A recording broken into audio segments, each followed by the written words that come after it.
Moteur, action! Pourquoi donc cette mine? Pardon si je dérange. Mon ventre crie famine. Dis-moi ce que l'on mange. Pour t'agréer, rôti de viande chevaline, régal de l'appétit à la périgourdine. Oh, quel heureux présage. Mes papilles en frémissent.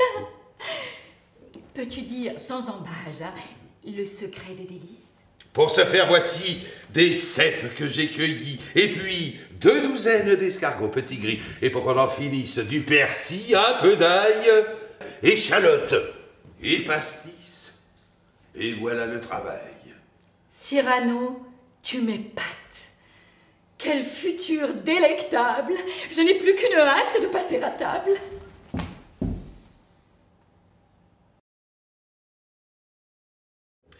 Les légumes sont lavés, épluchés, le four est à 200 degrés, thermostat 6-7.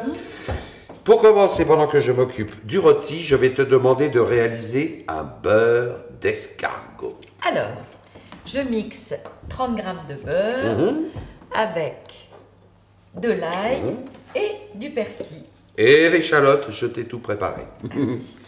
Et moi, je vais couper l'ail en lamelles pour ensuite en piquer le rôti. Je sale, je poivre. Bien évidemment. Je le pique et je le dépose dans un plat. J'ajoute un filet d'huile d'olive, quelques noisettes de beurre,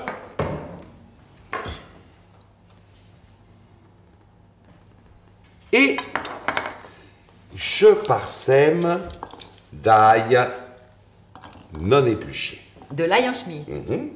Il ne reste plus qu'à l'enfourner. Et pour combien de temps? Tu l'aimes saignant? Oui. 30 minutes. Et alors là-dedans, moi je rajouterais bien une cuillère de pastis.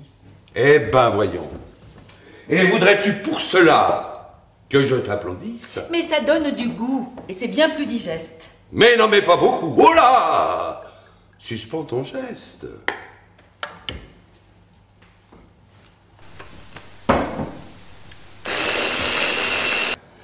Je coupe les cèpes en tranches épaisses. Alors, je fais chauffer un peu d'huile. Et une noix de beurre pour les saisir.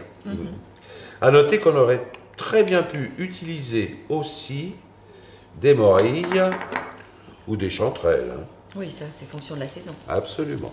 J'ai goûté les escargots.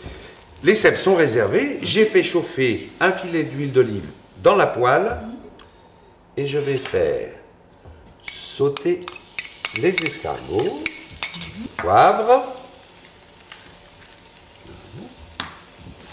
J'ajoute les cèpes. Et le beurre d'ail. Et on va faire sauter le tout 1 minute à feu très vif. Dis donc, il serait pas cuit ton rôti? Et tu sais que tu as une pendule dans la tête, toi. Eh. Alors on va laisser reposer quelques minutes afin de permettre la redistribution du jus de la viande et qu'elle soit plus tendre. Ensuite, tu disposeras les cèpes et les escargots afin que les parfums se mélangent. À table!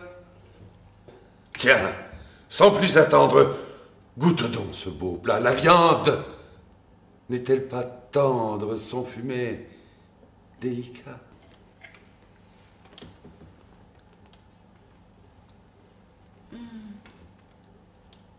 Je me pâme. N'en peux, mais recontente-moi vite du régal des gourmets.